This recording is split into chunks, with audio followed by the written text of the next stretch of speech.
Hi, everyone. Gary, sorry, I'm not going to introduce the panel. They're up there. I'm going to get straight to questions. We only got 30 minutes, and I want to maximize them. Lauren, I'm going to start with you. I mean, Peoples is interesting to me in a way because its history sort of tracks the last 30 or so years, this unusual phase in history where interest rates have they started kind of high, but they've just been coming down to the point that I think we all started to think that they were always going to stay down. Well, they're not down today. What was that like at Peoples? Is there any muscle memory left to deal with the situation like we've been going through for the last couple of years, or was a bit of a shock factor there? Well, I can't say I was at Peoples Sure. for all of that, 5 months in, but I think the business has evolved. So Peoples has a very strong mortgage lending franchise, and rates have moved up and down, and they've adjusted accordingly, but they've also built out a really strong banking as a service business, cards, payments, and a lot of that isn't impacted by interest rates in the same ways. And so I think the business has a level of resilience built into it to handle shocks in interest rates. But I mean, like everybody else, with rates rising, and we're competing for deposits like anybody else, so our cost of funds have gone up, and that impacts our operational efficiency for sure. Can you talk a bit about some changes that you've had to make in response to the high interest rate environment we're in now? Have you had to, I don't know, change criteria for lending purposes? Talk a bit about that. Yeah, I think we've been fortunate in that, or unfortunate, we've had a very conservative kind of credit box. And so I don't think there's been a lot of change in that regard. But for sure, we've focused more on fee revenue and other sources of revenue to be able to support our operating costs. And we're definitely watching the lenders that we support. So, outside of our mortgage book, we support a lot of lenders and fintechs in this space. And, with rising interest rates, their business models are being stressed, and the end business and the end consumer are also, facing the stress from rising interest rates, but also inflation, and that has the potential to have a pretty dramatic impact on our business. So we monitor that exceptionally closely. Kate, I'm going to go to you. You're a younger guy. You ever seen interest rates this high? I think not, right? I read about them in history books, but no, I'm just joking. It's funny because we actually have very short memories. We started out in the lending space back in 2015, and even 2015 versus 2020 were two very different environments from an interest rate perspective. Now, no, we weren't at 10 or 20% interest rate ranges. We're not back there yet either. But I think a lot of the dynamics around how you adjust to business cycles and business environments apply regardless of the underlying factors that are driving them. So what I would say is we have seen various shifts, and the pandemic was probably the most extreme event that we've seen in the last 10 years in regards to what happens to businesses and what happens to the consumer in those macro types of environments. What was your psychology, though, going into this business? I mean, as I said off the top, I mean, there was this impression that interest rates were low forever, right? They're not low anymore. So what has that been like trying to cope with that? Because I assume it wasn't really front of mind when you got started in this business. Yeah, I mean, the reason we started in the business was because, for me personally, my parents were small business owners. I saw how underserved they were as they were building their companies. And so that is a truth that exists regardless of the interest rate environment. The one thing that I would add to that, though, is we see that during these types of business cycles, companies get even more underserved. So banks typically pull back more aggressively when interest rates are higher because it's harder for them to lend. So the need for products and services like ours exists across all cycles. If anything, the need becomes more exacerbated in these periods of time because the only limited options that are available to them become even more limited. So, I mean, that's what we've seen or experienced over the last little bit. You've had to react, of course, though, right? I mean, we reported in the Logic that you are among other smaller financial players who've had to restrict the borrowing limits for your clients. Can you talk a bit about why you had to do that? So we were actually one of the ones that didn't. Yeah, no problem. Like so, but it's still a fair point, which is that like there are other lenders out there who have to become more restrictive in these times. And again, it goes back to that macro interest rate environment. If rates are higher, it makes it more challenging to lend, and you have to be more selective, and you also have to be more careful. The lens that we are going at it through is not taking a broad-based approach to it, so actually looking at it on a business-by-business basis and adjusting kind of credit parameters on that basis, as opposed to saying we're going to cut everything 50% across the board. And I think if you have the right technology and modeling to be able to do that, then you can take a more precise approach to managing credit risk. So again, these environments impact, it's not just about credit, it impacts businesses. If we look at, for example, direct-to-consumer e-commerce brands, that's a segment that we've historically worked with. That's definitely a segment that is struggling a lot more because of the levels of consumer spending at the moment. So, you can take a look at that particular industry or particular segments within it and be more precise in terms of adjusting credit limits for those types of companies. Harley, your turn. On deck, I mean, you guys lend straight to small business. That's sort of the core of your business model. What's it look like right now? I assume demand is if not drying up, that would be too extreme, obviously, based on what we see, but it must be getting tougher out there. I mean, in terms of demand, quite the opposite. We had our best month in October that we've had in 4 years. So demand is actually not the issue at all. I think the issue, interest rates is certainly a factor. And, as I'm a little older than Cato, so I've been doing this for a long time. We've been doing this for 15 years. So we've grown up in an environment where tier one bank financing was not available. We financed our business sort of from hedge funds and the like. So we've sort of grown up being forced to operate in maybe in a higher interest rate environment. But I think, Lauren, you said it well. I think our end customers, these small businesses, are struggling right now with their input costs, whether it's labor, whether it's fuel or what have you. The passing on an extra 4.5% that we've seen our borrowing costs increase is not necessarily something that they could absorb. So our focus really has been to try and find ways to offset that, not need to pass on the full increase via process efficiencies. We spent the last 4 years since the pandemic hit us really just trying to make our operations more efficient, and such that, fortunately, we're in a position where we don't have to pass that on. Can you talk a bit about some other things that you're doing to offset those, to offset the strain that your customers must be feeling? I will admit to being a bit surprised to hear that loan demand is up, but I suppose it's because companies are reaching for capital in some way.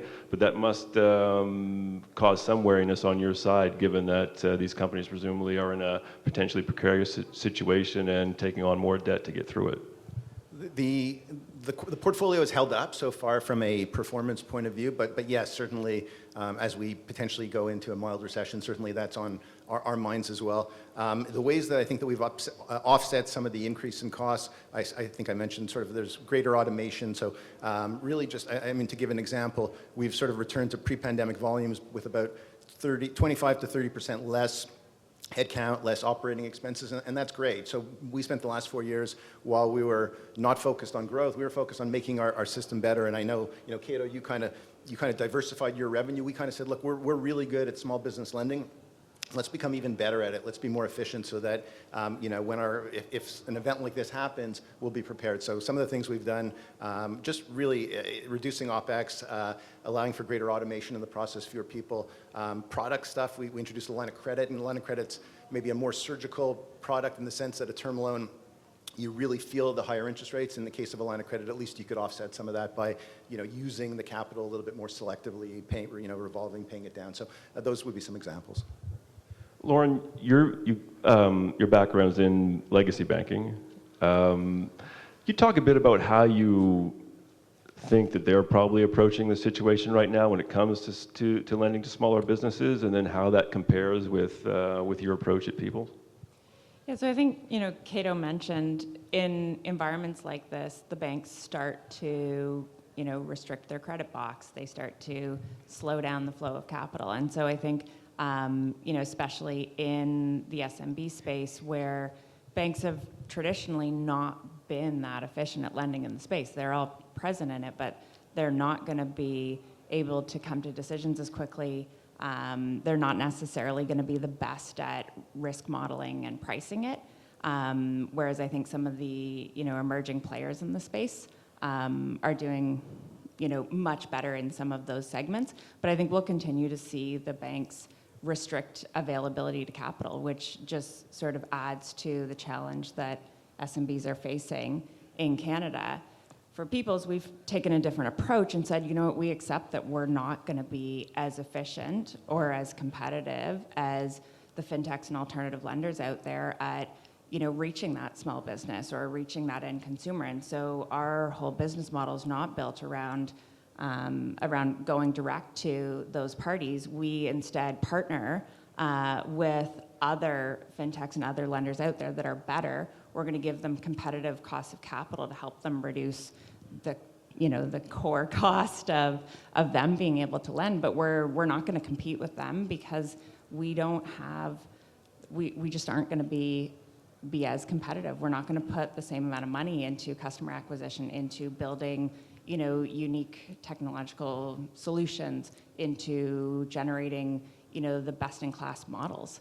So we're really relying on partners, and we're lending out our balance sheet to help kind of strengthen their business. So that's our approach right now. Have you had to change your approach to partnering with fintechs during this phase, given the changes in cost and capital, that sort of thing?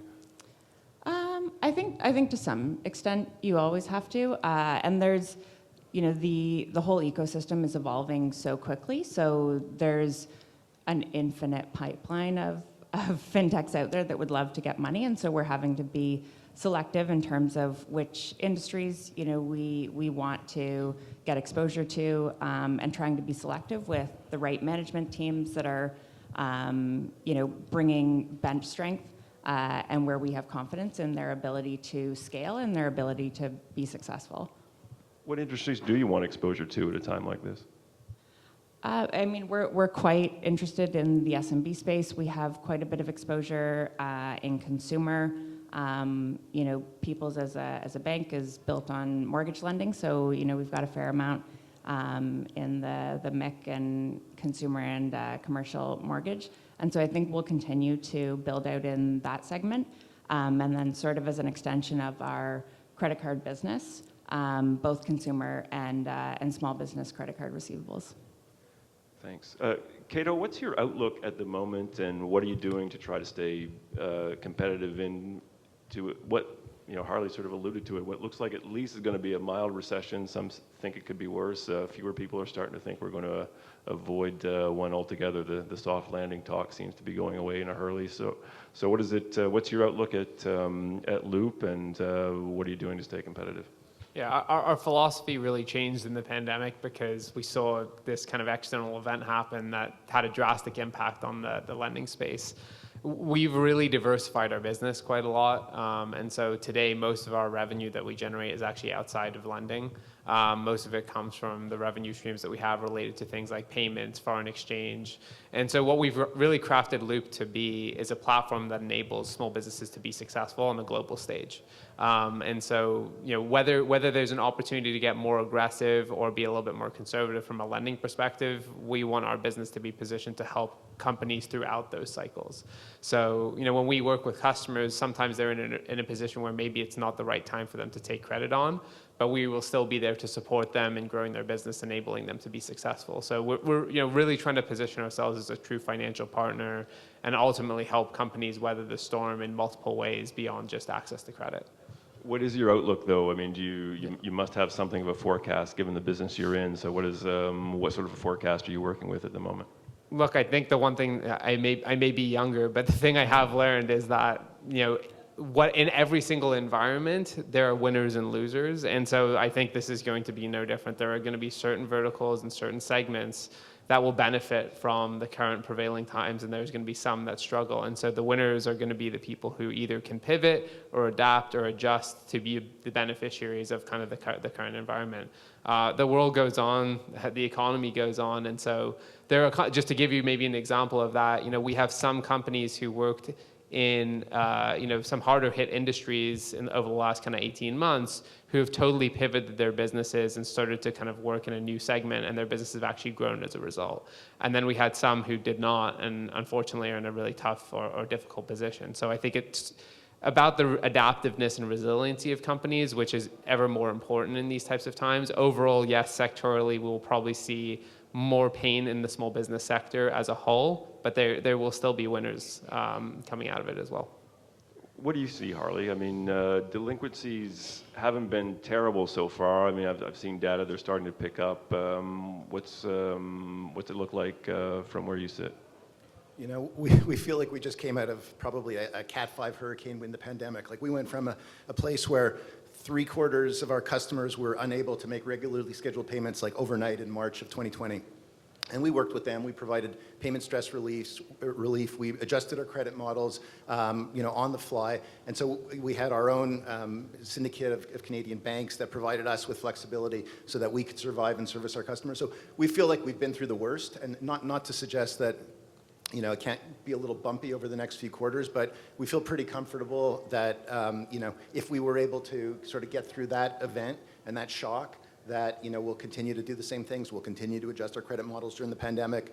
We were focused from industries that relied on in-person contact, which were our traditional customers at the time, to merchants or customers that, home improvement, e-commerce companies like Cato Services. So we changed our business model during the pandemic, and we feel that, we'll continue to follow that same playbook in terms of credit model adjustments, focus on different industries, and we think by following that approach, we think we'll be okay, and we think we'll be able to continue to serve Canadian small business. What's it like for your clients right now? I mean, I can't get a good read on the economy. The sentiment data and the anecdotal evidence says it's terrible, or would suggest it's terrible. But then you look at the harder data, and things look fine, if not pretty good. I mean, the unemployment rate's still around 5%. I haven't seen that in the 25 or so years that I've been paying attention. What's your take on what's going on? It's interesting because the average probably is not crazy, but I would say that you have some that are performing extremely well and others that are not. So if I take industries like that maybe are a little bit harder hit, like general contracting, construction, transportation, we're seeing elevated levels of delinquencies. From other business types, we're seeing record low levels. So it's really all over the map. On the whole, we'd say it's pretty consistent with historical levels, but we are seeing stress in certain industries for sure. And what industries are seeing stress? Yeah, so like I mentioned, like transportation, construction. I mean, these are areas, obviously, during the pandemic, I think it was easy to become a general contractor. Everyone was remodeling their homes or whatever, and that stopped fairly suddenly. Transportation is another example where we're seeing. And so, we've taken a very industry by industry focus in terms of changing our credit models as opposed to one size fits all. Lauren, the regulators in Ottawa worry, I would say, a bit about what goes on in the parts of finance that they don't pay as much attention to. I don't know the extent to which they pay attention to your three companies, but let's say they don't pay as much attention to you as they do the big banks, obviously. So what they can't see, they tend to, well, not ignore, but not particularly help, I guess I would say, and label it sort of. They tend to automatically label it as a risk. What's your take on that? I mean, is there risk out in the non-regulated, less regulated part of the Canadian lending space, as some seem to think in Ottawa? I mean, I think Ottawa's always a little bit behind where the industry is, so they're playing catch up with regulation. So for sure, there's risk out there, and even as a smaller bank in Canada, we don't get as much attention. And I think, especially in that segment, there's some gray. Like when the economy's great and things are growing, they might be very supportive of programs that we're initiating and ways that we're helping support the economy. And when we hit a recession, there may be parts of our business that they do decide to scrutinize more.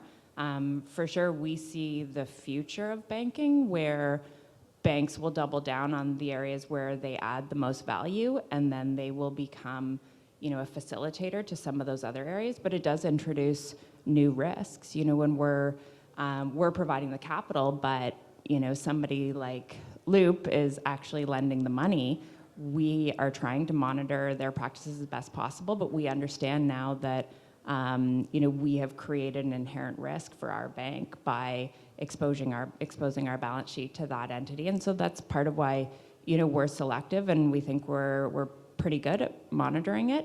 Does OSFI totally understand that? I don't know, and so I guess it remains to be seen. How far behind the regulator is on some of these things, but we're definitely aware that by creating that sort of banking as a service and lending out our balance sheet, that we know that there's inherent risk that we've been creating in the system, and that's something we need to monitor very carefully. Harley, I wouldn't mind hearing from you on this too, and Cato, if you want to jump in as well. And maybe as you take the question, it might be an opportunity to address the SEBA issue, which is perhaps the hottest smaller business issue in Ottawa at the moment. I mean, I know the smaller lenders like you wanted a piece of that, thought you could help deliver that program a couple of years ago. Now the small business lobby is trying to get extensions to that program. I wonder if you dodged a bullet by not getting to participate in that, given that maybe indicates that you've got a lot of small businesses in trouble out there. Yeah, so I guess I'll begin by sort of echoing from Lauren's comments. I think we don't work together as a borrower lender relationship, but our specialty finance lenders, I think, have taken the same approach as Lauren, which is regardless of whether or not you yourselves are regulated, you need to have best practices in place in terms of anti-money laundering and various compliance. And so we've taken that seriously and been very preemptive for the last several years, understanding that that's good business, whether we're required or not as a non-regulated entity. We've sort of preemptively done that. But to address your question, yeah, I think in the U.S., fintechs were very involved in distributing stimulus money back in 2020. The Canadian government opted not to leverage the fintech community and use the banks instead. We would have loved to have been a part of it. Maybe, as you say, we dodged a bullet, I'm not sure. But I think where we stand now is those SEBA loans, as we know, are now coming due. That's been all over the newspaper recently. And it creates kind of a cool opportunity both for small business. As a result of the forgiveness, there's really an opportunity. It could really be win-win for the small business who's going to access $20,000 of forgiveness, and us who can acquire new customers and save a very significant chunk of that $20,000. So it really is, I think, potentially a win-win situation. Unfortunately, there's been some changes in terms of extending the forgiveness period marginally, extending the payback period. Businesses, from what I hear, are thinking, well, my trade associations continue to lobby the government, maybe I'll get a better deal, so why should I? It's a bit of a game of chicken, right? And as we're moving closer and closer to January 18th, unfortunately, if there's no further changes, then I think some businesses, may lose the opportunity to gain the forgiveness. So, fingers crossed. But right now, I think there's some uncertainty as it relates to how the government will behave in relation to SEBA. Yeah, maybe to build on some of these points, I'll go back to what I said at the beginning. Like, why we started the business was because, frustratingly, small businesses really do not get access to the services that they need from large financial institutions. That's not uniquely Canadian. That's something that exists in many developed nations in the world. And frustratingly, Ottawa has been one of the last governments to recognize the reason this sector exists is because of that paradigm. So we exist, we're here because these businesses struggle to get access to those services through traditional channels. And so instead of viewing it as a risk, which for some reason in Canada we frequently look at it as this is only a risk, they should really look at it as an opportunity. Here is a way to actually boost small business owners, create and stimulate activity in the economy. If we do it right, then there's a massive opportunity at the end of the road to create a thriving ecosystem. Instead, we often end up in Canada with only large winners and very small little ones, and that's partly because of that paradigm where I think government tends to only focus on distribution through those large players where they can pick up the phone and call them, and I understand that there's a level of comfort with that, but it really leaves a lot of the little guys behind. We've got 2 minutes left, which is probably enough to let everyone have one last comment as we pull out. And I might just give you a launching pad in this way. I mean, pretend I'm Ottawa. Pretend you have a chance to to get Be careful, Kevin.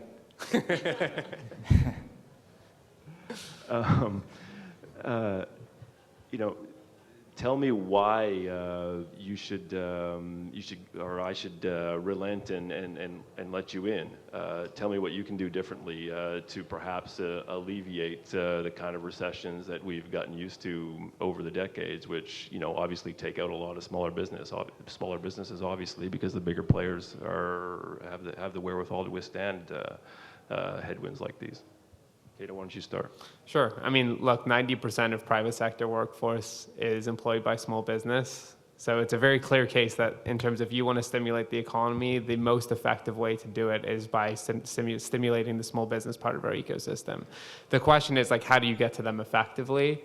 And it comes down to a belief of, like, do you get to them effectively through large financial institutions, or can you work with people who are actually connected directly to those communities to do it? So my very simple pitch is, if you look at the data, ourselves, OnDeck, all the other kind of SMB players in the ecosystem are much more directly connected to those end small businesses. And so if you want to initiate programs to reach them, we can do it much more faster and more effectively than anyone else.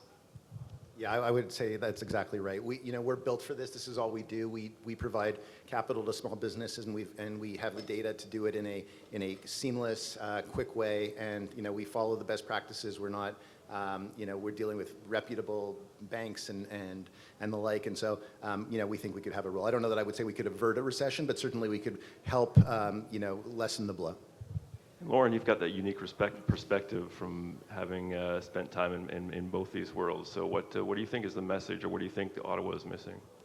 Yeah, I mean, I think in a recession, the banks are going to become more conservative, and they're still looking at SMB lending in a very traditional lens, where they're looking at financial statements that are 6 months dated at best.